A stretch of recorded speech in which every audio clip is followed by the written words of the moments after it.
प्रकाशपत्र 4था अध्याय 13 ते 16 वचनांमध्ये आहोत आणि आम्ही हे बघत आहोत की कशा प्रकारे अब्राहम जगाचा वारीस झाला, परंतु कृपेच्या द्वारे त्याला अभिवचन प्राप्त झालं होतं. नीतिमत्व मिळाल्यामुळे त्याला अभिवचन प्राप्त झालं. त्या अभिवचनामध्ये कुठल्याच प्रकारची अट आम्हाला पाहायला मिळत नाही. अगदी ज्या प्रकारे तारणाची पण सिद्धांत तसाच आहे. तारणासाठी प्रभू आम्हाला हे अजिबात सांगत नाही की तुम्ही चांगलं जगा थोडं तरी, मग मी विचार करतो तुमचं तारण करायचं किंवा असं काहीच नाही. कुठल्याच प्रकारची अट नाहीये. ज्या काही अटी आहेत, जे काही मागण्या होत्या देवाच्या, त्या सगळ्या कोणी पूर्ण केल्या. प्रभू येशू ख्रिस्ताने पूर्ण. आम्हाला फक्त त्याच्यावर काय करायचं, बस विश्वास ठेवायचा. ठीक आहे, बर.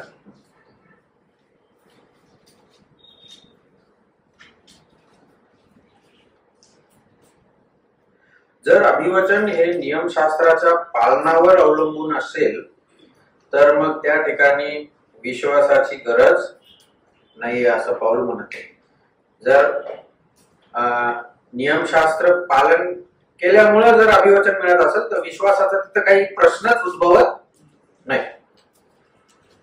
असे अभिवचन निरर्थक ठरेल, कारण नियमशास्त्रातील अटी पूर्ण करण्यास कोणीही समर्थ नाही. बघा, त्याचं उदाहरण आम्हाला नवीन करारात पुढे बघायला मिळतं का? कोणीच नियमशास्त्र पूर्ण केलं नाही.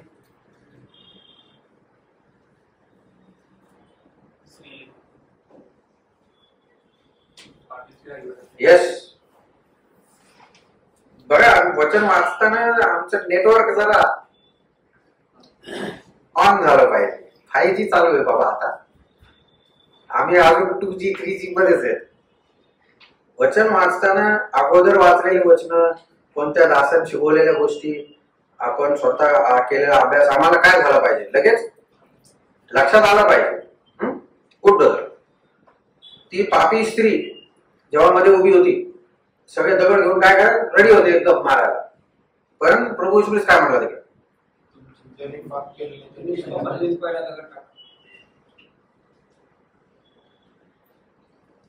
एक शब्द गाळत आहेत तुम्ही.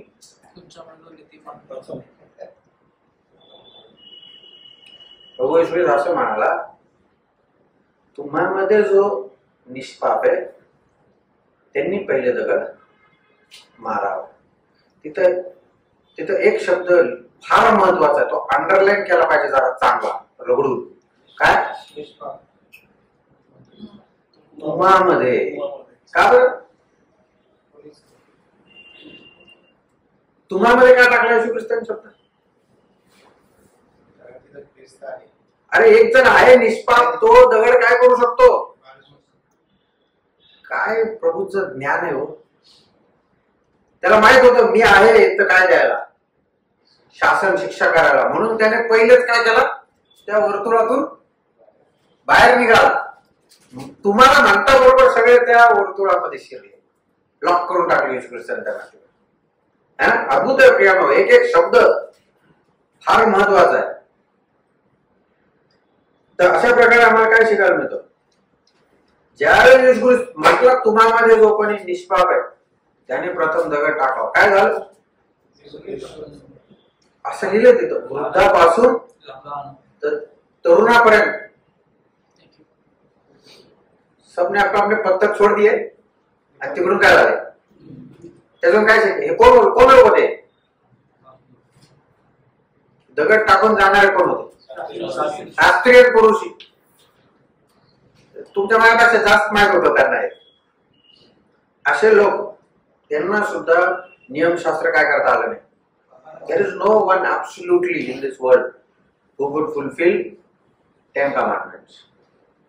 बर, म्हणून ते नियमशास्त्र वाचून नाही, परंतु अब्रामाला जे अभिवचन देवाच्या कृपेने मिळालं त्यामुळे तो जगाचा काय ठरलेला आहे, वारीस ठरलेला आहे. जे नियमाचे पालन करीत नाहीत ते क्रोधाला कारणीभूत होतात. 15 वचनात लिहिले. या कारणास्तव देवाने तारण हे कृपेने विश्वासाने असेल असे जाहीर केले. सार्वकालिक जीवनाचे अभिवचन कायम करण्याचा हाच एक मार्ग होता. जर चांगली कर्मे आवश्यक असतील तरी आम्ही ती पुरेशी केली आहेत किंवा योग्य कर्मे केली आहेत याची खात्री आम्हाला नसते. त्याच प्रकारे सार्वकालिक जीवनाचे अभिवचन सर्वांना उपलब्ध करून देण्याचा हा एकमेव मार्ग होता. तारणासाठी कोणाला काही करावे लागले असते तरी काही लोक असे असते की जे या अटी पूर्ण करू शकले नसते. ख्रिस्तावरील विश्वासामुळे आम्हाला अभिमान बाळगण्यास काही जागा राहिलेली नाही. हे दोन छोटे शब्द आहेत, परंतु ते तुमच्या नोट्स मध्ये कुठेतरी तुम्ही लिहून घ्या. एक आहे कृपा, दुसरा आहे कृती.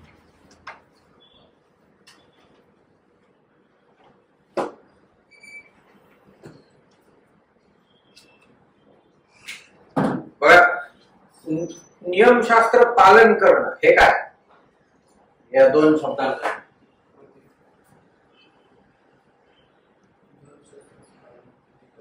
बोलो सिस्टर लोग, आप भी बात कर सकते. नियमशास्त्र पालन करणं हे या दोन शब्दांमधून कोणता शब्द ज्याच्यावर कृपा झाली ते पुस्तकाने केली. समजलं? बघा, नियमशास्त्र पालन करणं हे कृपा नाहीये. हे काय झाली? कृती झाली. काय दोघांमधून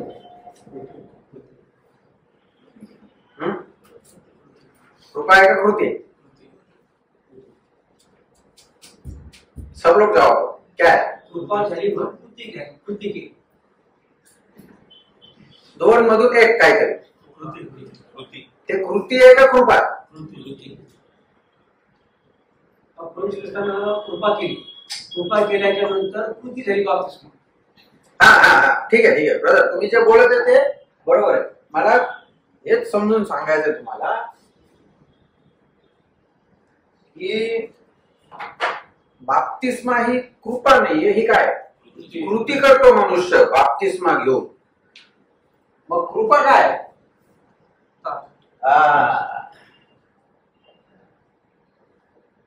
समजल्या? तारण ही काय? त्या देवाची खूप मोठी कृपा आहे. पण बाप्तिस्मा आहे काय? मग बाप्तिस्मा घेतल्याने मी स्वर्गात जाऊ शकतो का? कारण ती काय झाली? ती तिच्यात कृपा नाही, काय ती कृती झालेली आहे. कृतीने कोणीच मनुष्य स्वर्गात जाऊ शकत नाही, हा सिद्धांत. हे पहिल्यापासून तेच शिकत आलेलं जातं. हे अनेक वेळा काय होणार आहे? रिपीट होणार आहे. ठीक आहे, बर.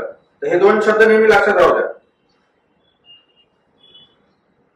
जसं ते ब्रदर म्हटले, कृपा अगोदर झाली आमच्यावर, आमचं तारण झालं. आता आमच्या जीवनात कृती दिसणं आवश्यक आहे. दिसत आहे का कृती?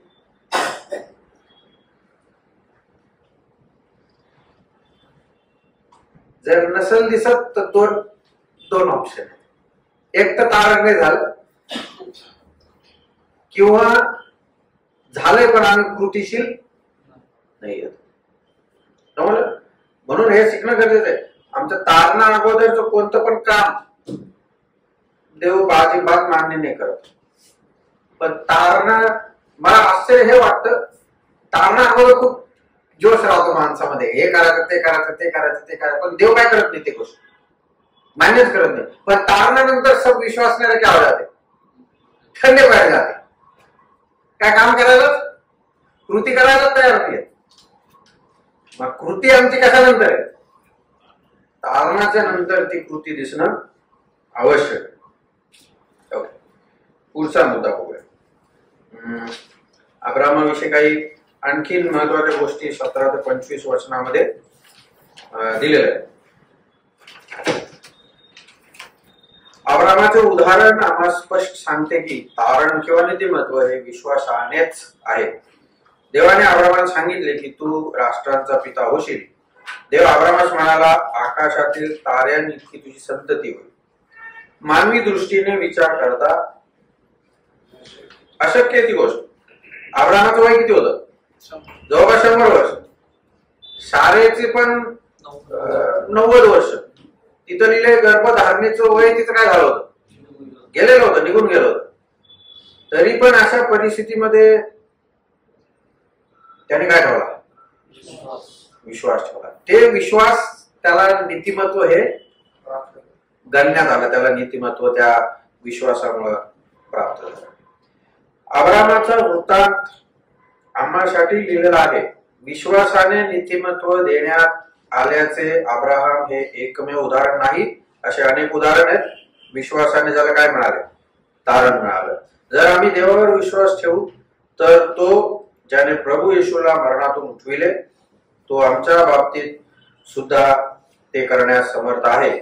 जे विश्वासाने ख्रिस्ताला स्वीकारतील त्यांना त्याने सार्वकालिक जीवन देण्याचे वचन दिले आहे.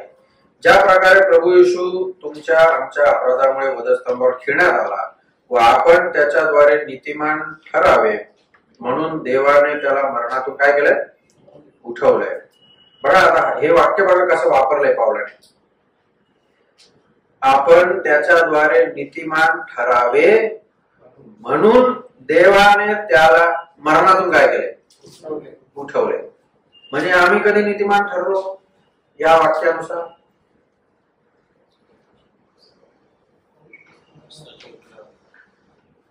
बोलो बोलो, सही आहे. कधी? पुनरुत्थान, येशू ख्रिस्ताचं पुनरुत्थान तुम्हाला मला काय देते? नीतिमत्व प्राप्त करून देते. आपण त्याच्याद्वारे नीतिमान ठरावे म्हणून देवाने त्याला मरणातून काय केलं? उठवलं. याचा अर्थ हा होतो ख्रिस्ताच्या वधस्तंभावरील कार्यावर देव फार संतुष्ट झालेला आहे आणि त्याचा पुरावा आहे की देवाने त्याला मेल्यातून काय केलं. आता विचार करा, येशू ख्रिस्ताचं वधस्तंभाचं कार्याच्या बाबतीत जर देव असंतुष्ट असला असता तर काय झालं असतं? काय झालं असतं? येशू ख्रिस्त मरणामधून उठला नसता. जर येशू ख्रिस्त मरणातून उठला नसता आमचं काय झालं असतं? आम्हाला जीवन मिळालं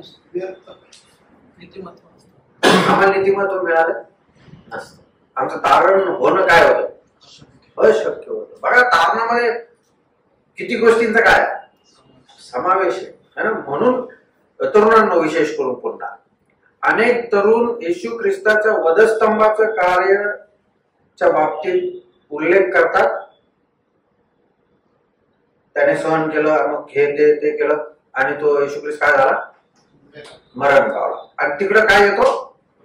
फुल स्टॉप. नाही, उद्या कहाणी खतम नाही होती. येशू ख्रिस्ताचं मरण, त्याचं पुरलं जाणं आणि त्याचं पुनरुत्थानाची घोषणा केल्याशिवाय थांबता येत नाही. समजलं तरुणांनो? तुम्ही जेव्हा एक्झॉर्टेशन करता किंवा उठून आराधना करता तेव्हा फक्त वधस्तंभापर्यंत सीमित राहू नका. पुढे पण गेलं जाणं गरजेचं आहे ना. म्हणून ज्यावेळेस आम्ही प्रभू म्हणतो माझ्या स्मरणात हे करा, मग काय काय काय स्मरण, क्या क्या आना चाहिए उसके अंदर?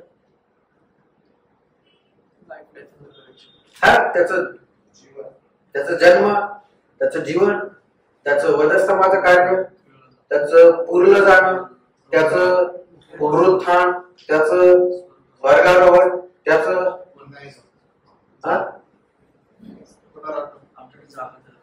पण आता काय करायचं? हा, ते म्हणजे सोपं काम नाही. ते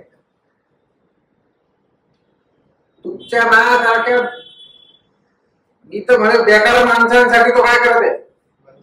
हा, मध्यस्थी करत आहे. आमचं तारण झालंय ठीक आहे, परंतु आमचे जीवन तारणाशी काही नाही आहेत,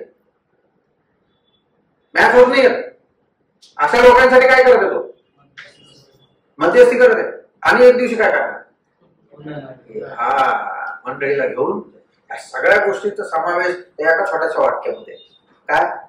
डू दिस रिमेंबरन्स ऑफ. ठीक आहे. तर तरुणांनो, फक्त मृत्यूशी सीमित राहू नका.